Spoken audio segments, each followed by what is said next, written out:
সত্যি এই বছর আমাদের কৃষ্ণনগরে ঠাকুর মুখ তুলে চেয়েছেন। হ্যাঁ মহারাজ, ধান একেবারে পরিপূর্ণ হয়েছে। তা কবে ধান কাটা হবে পুটির বাবা? পেকেই এসেছে, সপ্তাহখানেকের মধ্যে ধান কাটতে হবে। বেশ বেশ, তাহলে তো ভালোই হলো। এই মাসের শেষের দিকেই তো নবাব বাহাদুরকে শস্যের খাজনা পাঠানোর কথা। হ্যাঁ মহারাজ, এবারে নবাব বাহাদুর খুশি হবে। ঠিক বলেছ গোপাল।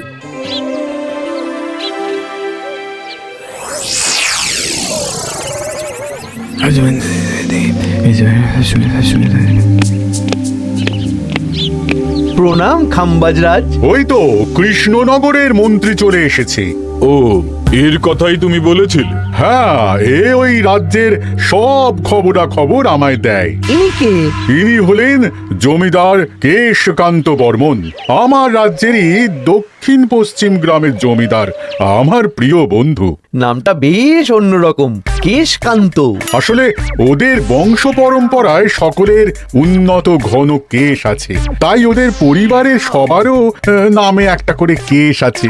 আমি খাম্বাজ রাজের সৌমিত্র এবং সুপরামর্শদাতা। কিছুদিন আগে আমার মাথায় খুব খুশকি হচ্ছিল, মাথার চুল পাতলা হয়ে আসছিল। কিন্তু আমার পরামর্শে একটা তেল মাখতেই মহারাজের মাথার চুল এখন ঘন হয়ে উঠেছে, আর কোনো সমস্যা নেই। বাহ বাহ বাহ, ভালো ভালো ভালো। এবার তাহলে কাজের কথাটা বলে দিন। এবারে তো শুনলাম তোমাদের রাজ্যে অনেক ধান উৎপাদন হয়েছে, তাই স্বাভাবিকভাবে নবাব বাহাদুরের কাছে রাজস্ব অনেক বেশি দেবে, কি তাই তো? হ্যাঁ, এবারে রাজস্ব দানে কৃষ্ণনগরই প্রথম হবে। না, তা হবে না। নবাবের কাছে অত ধান পৌঁছবে না, এমনকি কৃষ্ণচন্দ্রের কাছেই চাষিরা বেশি ধান রাজস্ব দিতে পারবে না। সেটা কি করে হয়? পাকা ধানে মই দিতে হবে। বললাম না, ও আমার সুপরামর্শদাতা। হ্যাঁ, আমার মন্ত্রীকে বাণিজ্যের কাজে বাইরে পাঠিয়েছি কিছুদিন, তাই কেশকান্ত মাঝে মধ্যেই আমার কাছে আসে, গল্পগুজব করে আর সুপরামর্শ দেয়। কিন্তু আমি কি করব? তুমি রাতের অন্ধকারে চাষিদের ধান জমিতে পাকা ধানে মই দিয়ে দাও, এমন ভাবে কাজটা করবে যাতে কাক পক্ষীতেও টের না পায়। আর তাতে আমার লাভ? প্রত্যেক বছর নবাব রাজস্ব দানে বিজয়ীকে 3000 মোহর দেয়, আমি তোমাকে তার থেকে 1000 মোহর উপহার দেব। 1000 মোহর? হ্যাঁ হ্যাঁ, যাও যাও যাও, কাজটা শুরু করে দাও। আচ্ছা।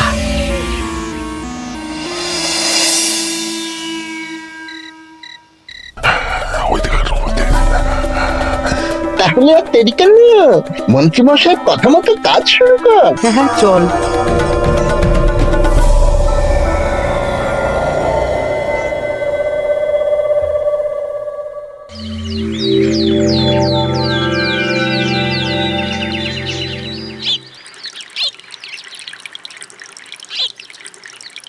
এবারে তো চাষাবাদ বেশ ভালোই হয়েছে। আশা করি নবাব বাহাদুরের কাছ থেকে এবারে আমরাই পুরস্কার পাবো।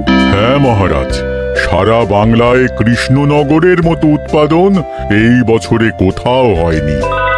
সর্বনাশ হয়ে গেছে মহারাজ, সর্বনাশ হয়ে গেছে। কি সর্বনাশ হয়েছে গো পুটির বাবা? গতকাল রাতে আমাদের সব জমির পাকা ধানে মই দিয়ে দিয়েছে। সে কি? এবার আমরা কি করব মহারাজ? কাদের কাদের জমিতে হয়েছে এসব? যেই জমিতে তাকাবেন সেই জমিতেই এই কাণ্ড, ধান ঝরে সব মাটিতে পড়ে আছে। এবার আমরা কি করব? হায় হায় হায়, এবার আমাদের রাজ্যের কি হবে? নবাব বাহাদুরকে তো জবাব দিতে পারবো না। বড় বিপদ হয়ে গেল, রাজ্যে গ্রহের প্রকোপ নেমে এলো। ও, আর কদিন পরেই আমার টেকে আসবে 1000 মোহর। ঠিক আছে, তোমরা সবাই এখন বাড়ি যাও। না, আমার মন মেজাজ ভালো নেই।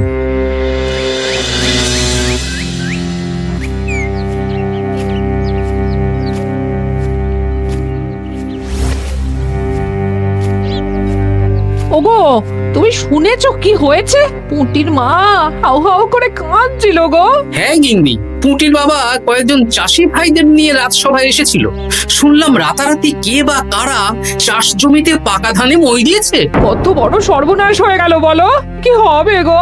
কি যে হবে ভগবান জানে। বলি তুমি পারলে না পুটিদের একটু সাহায্য করো। হ্যাঁ, আমি মনে মনে ভেবেই রেখেছি বুঝলে, এবার বেতন পেলে পুঁটিদের বাড়িতে মাসোহারার জিনিসপত্র দিয়ে আসবো। নবাব বাহাদুরের কাছে মহারাজ খাজনা কিভাবে দেবেন? সেটাই তো বুঝতে পারছি না। আপনি এত চিন্তা করবেন না। রাজবাড়ির ভাড়ার থেকে আপাতত কিছু বস্তা ধান পাঠানোর ব্যবস্থা করুন।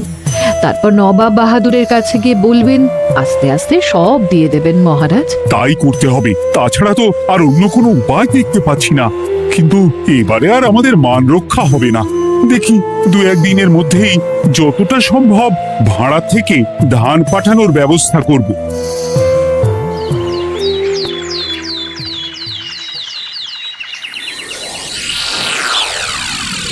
এই বছর 10,000 বস্তা ধান রাজস্ব এসেছে খাম্বাজ রাজ্য থেকে, 7,000 বস্তা ধান এসেছে বর্ধমান রাজ্য থেকে, আর মাত্র 100 বস্তা এসেছে কৃষ্ণনগর থেকে।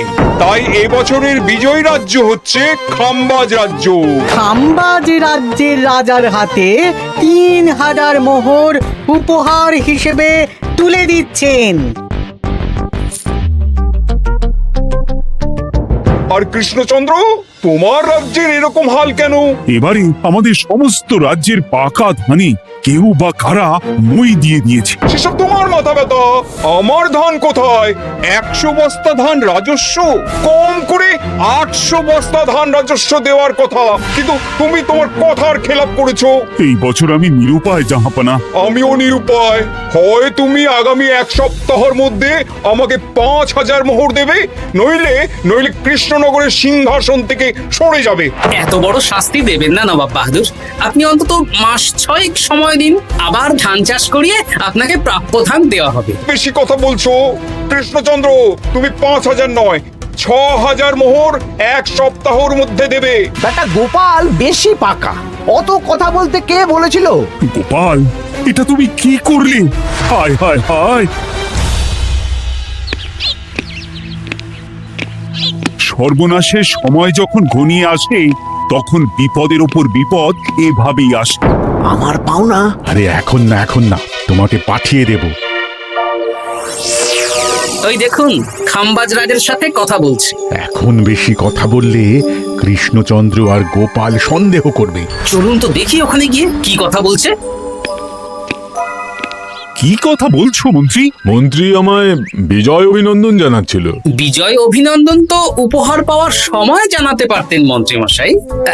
যাই হোক, আপনাকে তো ঠিক চিনতে পারছি না। আমার নাম কেশকান্ত, আমি খাম্বাজ রাজ্যের দক্ষিণ পশ্চিম গ্রামের জমিদার। কেশকান্ত আমার বিশেষ বন্ধু। আপনার কেশ নিয়ে বেশ ভাব দেখছি। হ্যাঁ, ওই কদিন আগে তো খাম্বাজ রাজের মাথার চুল পাতলা হয়ে আসছিল, খুশকি হচ্ছিল আর কি। তো ওনার পরামর্শে একটা তেল মেখেই তো খাম্বাজ রাজের আবার ঘন কালো চুল ফিরে এসেছে। কেশকান্ত জমিদার হতে পারে, কিন্তু ওর অর্থনৈতিক অবস্থা তাবর রাজাদের থেকে অনেক ভালো। কয়েক হাজার বিঘা জমির মালিকও, তার সাথে চুলের তেলের ব্যবসা করেও হাজার হাজার মোহর রোজগার করে। এই এখন চুল নিয়ে চুলোচুলি না করে চলো কৃষ্ণনগরে ফিরি। এমনিতেই মন মেজাজ খারাপ, 1 সপ্তাহের মধ্যে আবার 6,000 মোহর জোগাড় করতে হবে। হ্যাঁ, চলুন চলুন।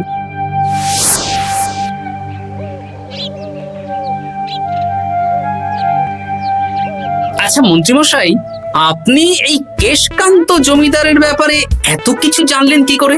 ওনার সাথে তো আমাদের আজই প্রথম দেখা। হাওয়ায় কত খবরই ভেসে আসে, সেরকম আমার কানেও এসেছিল। সব বাদ দাও। গোপাল, মন্ত্রী, দুজনেই ভাবনা চিন্তা করো কিভাবে 6,000 মোহর জোগাড় হবে। পাকা ধানে মই পড়লো, এখন আবার এত বড় বোঝা। আমার কাছেও মহারাজ বেশি অর্থ নেই, সব মিলিয়ে মিশিয়ে ওই 150 থেকে 200 মোহর মতো আছে বাড়িতে। যদি বেশি থাকতো আমি আপনাকে নিশ্চয়ই সাহায্য করতাম মহারাজ। তাও করতেন কিনা সন্দেহ। তুমি চুপ করো। মন্ত্রীমশাই ওই লোকটাকে জানলো কি করে? এই লোকটাকে তো আগে দেখারই কথা না। না, ব্যাপারটা নিয়ে ভাবতে হবে। চলুন চলুন।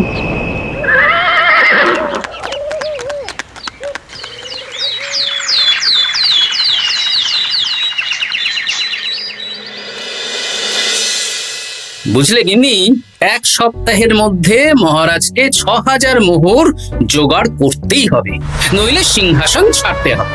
এখন কিন্তু আমাদের উচিত মহারাজের পাশে দাঁড়ানো। কিছু ভেবেছো কি?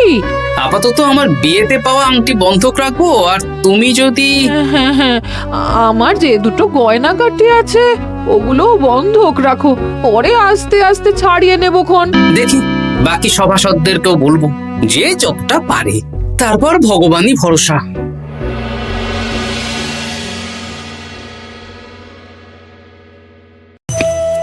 আপনি এত চিন্তা করবেন না মহারাজ। চিন্তা না করে কি আর কোনো উপায় আছে?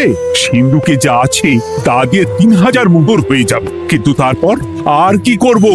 এবার কি নিরুপায় হয়ে জায়গা জমি বিক্রি করতে হবে? কিছু একটা করতেই হবে। আপনি গোপালকে একবার বলে দেখুন, প্রত্যেকবার যখনই বিপদে পড়েছেন তখন গোপালই আপনাকে বাঁচিয়েছে।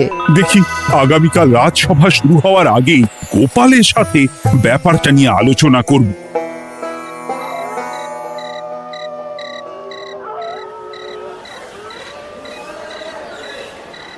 এই যে শেখরা, কি করছো? এই তো, বলুন। শোনো, আমার গিন্নির জন্য একটা হীরের হার বানাতে হবে, ওই 1000 মোহরের মধ্যে। 1000 মোহরে তো হীরের নাক, কান, গলা, হাত, পা সব গয়না, এই সব গয়না হয়ে যাবে মন্ত্রীমশাই। তাহলে বানাও, এই নাও 1000 মোহর। ওরে বাবা, মন্ত্রী মশাই, 1000 মোহর! এই মন্দার বাজারে এত মোহর কোথায় পেলেন? গতকালই তো বললেন আপনার কাছে 150 থেকে 200টা আছে। সে যেখান থেকেই পাই তাতে তোমার কি? না, আমার কিছু না। শেখরা, আমি কয়েকটা গয়না বন্ধক রাখবো। দেখি কি আছে। এই সব মিলিয়ে এতে আমি 15 মোহর দিতে পারবো। বেশ, তাই দাও। আমি ধীরে ধীরে শোধ করে গয়নাগুলো ছাড়িয়ে নেব। হ্যাঁ, মন্ত্রীর ব্যবহারগুলো বেশ সন্দেহজনক লাগছে। দেখি, গুপ্তচরকে কাজে লাগাতে হবে, মন্ত্রীর পিছনে ছায়ার মতো লেলিয়ে দিতে হবে।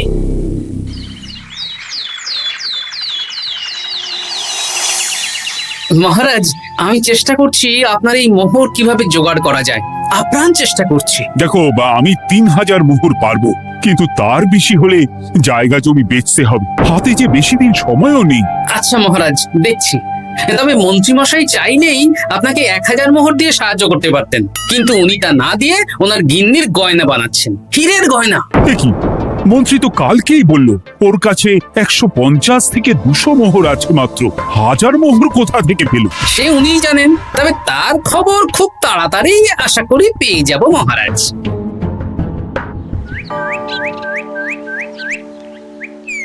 কাজটা একদম ঠিক করলেন না মন্ত্রী মশাই। আপনার কথা শুনে আমরা সবার জমির পাকা ধানে মই দিলাম, কিন্তু আমরা একটা পয়সা পেলাম না। আপনি যে এই কাজ করার জন্য খাম্বাজ রাজার কাছ থেকে ওই 1000 মোহর উপহার পেলেন, সেটা দিয়ে গিন্নির গয়না বানাতে দিলেন, কিন্তু আমাদের বেলায় লবডঙ্কা। তোদেরকেও দেবো, একটু সবুর কর, আগে গিন্নির মাথাটা ঠান্ডা করি। না না, আমাদের এক্ষুনি চাই। আরে এক্ষুনি কি করে দেবো, আমার হাত খালি।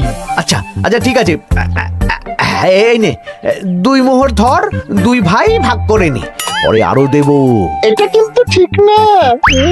এসব আলোচনা খোলামেলা জায়গায় করা উচিত না। উফ, পরে তোদের সাথে কথা বলবো, এখন যেতে দে, বাজার করব, তারপর আবার রাজসভা আছে।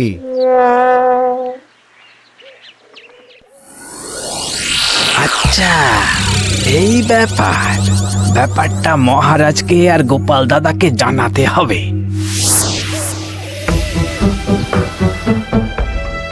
গোপাল দাদা, মহারাজ আসল খবর পেয়ে গেছি। কি খবর? আমি একটু আগে শুনলাম। কাজটা একদম ঠিক করলেন না মন্ত্রী মশাই। আপনার কথা শুনে আমরা সবার জমির পাকা ধানে মই দিলাম, কিন্তু আমরা একটা পয়সা পেলাম না। আরে তোদেরকেও দেবো, একটু সবুর কর। মন্ত্রী, আমি না তোমাকে বেরেই ফেলবো। মহারাজ, মন্ত্রী মশাই এখানে গৌণ, উনি অর্থের লোভে এসব করেছেন, আর ওনাকে দিয়ে করিয়েছেন খাম্বাজ রাজ। হ্যাঁ, যাতে এবারে বিজয়ী হতে পারেন। তাই আপনি এই খবর 5 কান করবেন না মহারাজ। আমি খাম্বাজ রাজ আর ওই কেশকান্তর কাছ থেকে ক্ষতিপূরণ ঠিক আদায় করে আনব। কিন্তু কিভাবে? শুনুন তাহলে।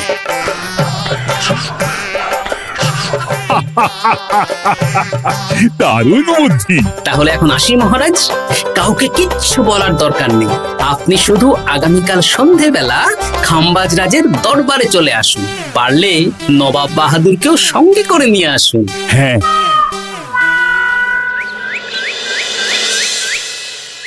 প্রণাম খাম্বাজ রাজ, কে আপনি?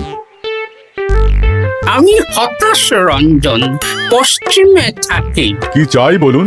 কিছু চাই না, তবে একটা কথা শুনলাম তাই বলতে এলাম। কি কথা? আমি শুনলাম মহারাজ আপনার মাথার চুলগুলো সব নকল। আমার এত সুন্দর চুল সব নকল? ফাজলামো হচ্ছে।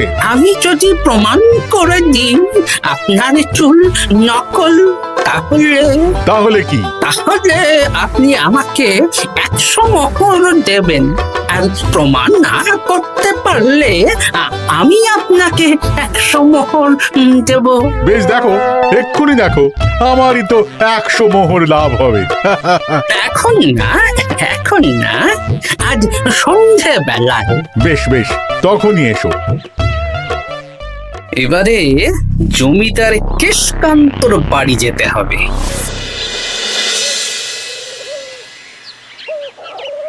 জমিদার মশাই বাড়ি আছেন? কে মশাই আপনি? আমি হতাশ রঞ্জন, পশ্চিমে থাকি। আমি বিশাল ক্ষমতাশালী লোক। কিসের ক্ষমতা? আমি রাজাদের মারধর করি, চুল ধরে টানি, শাস্তি দিই। এসব কি উল্টো পাল্টা বলছেন? খাম্বাজ রাজ আপনার বন্ধু না? হ্যাঁ, প্রিয় বন্ধু। ওনাকেও আমি আপনার সামনে চুল ধরে টানবো, কিন্তু উনি কিচ্ছু করতে পারবেন না। উনি আপনাকে শুলে চড়াবেন। কিছুই করতে পারবেন না, বললাম না আমি বিশাল ক্ষমতাশালী লোক। বিশ্বাস হচ্ছে না তো? তাহলে বাজি ধরুন, 10,000 মোহরের বাজি।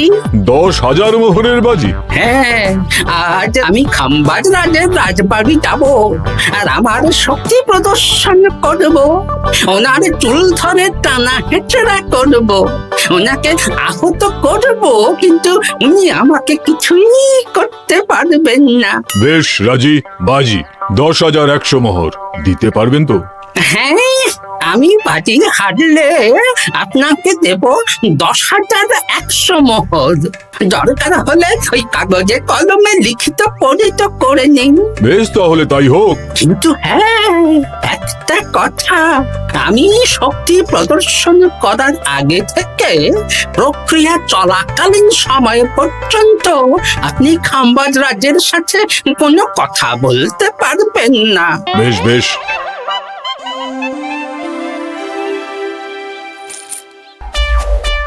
তাহলে শুরু করি। শুরু করো। এবার আমি প্রমাণ করেই ছাড়বো।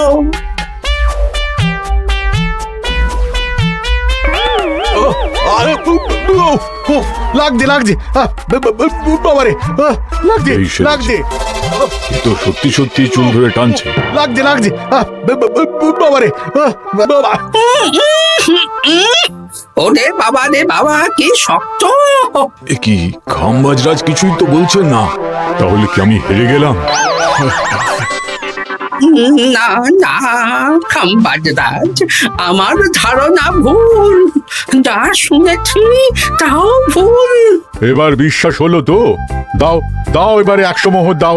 দিন কেশকান্ত মশাই, আমাকে 10,100 মোহর দিন। এ কি, ও তোমাকে 10,100 মোহর কেন দেবে?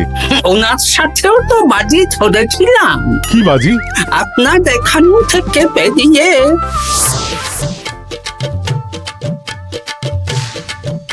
এবারে দিন তো দেখি, সব কাগজ কলমে লেখা আছে। এই নাও। হায় হায় হায় হায়। সাবাস গোপাল, সাবাস, তুমি আমার মুখ রক্ষা করেছো। গোপাল, কৃষ্ণচন্দ্র, নবাব বাহাদুর, আপনারা? হ্যাঁ, আমি গোপাল।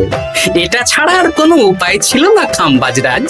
আপনি আমাদের মন্ত্রীর মাথা খেয়ে যে জঘন্য কাজটা করিয়েছেন সেটা তো আর প্রমাণ করতে পারতাম না, তাই ছলে বলে কৌশলে আপনার প্রিয় বন্ধুর কাছ থেকে আদায় করে নিলাম। হ্যাঁ নয়, হ্যাঁ।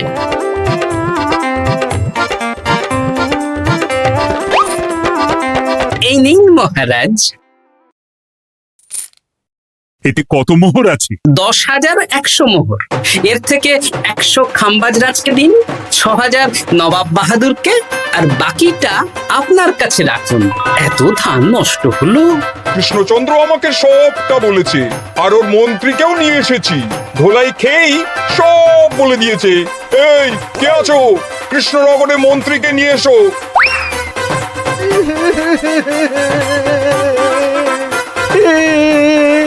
মার খেয়ে আমি সব বলে দিয়েছি খাম্বাজরাজ। উদ্ধার করে তো জাহাপানা, আমাকে ক্ষমা করে দিন। এর কোনো ক্ষমা নেই। তোমাকে আমি কারাগারে বন্দি করব। হায় হায় হায়, সামান্য টাকার লোভ করতে গিয়ে পুরো মাঠে মারা গেলাম।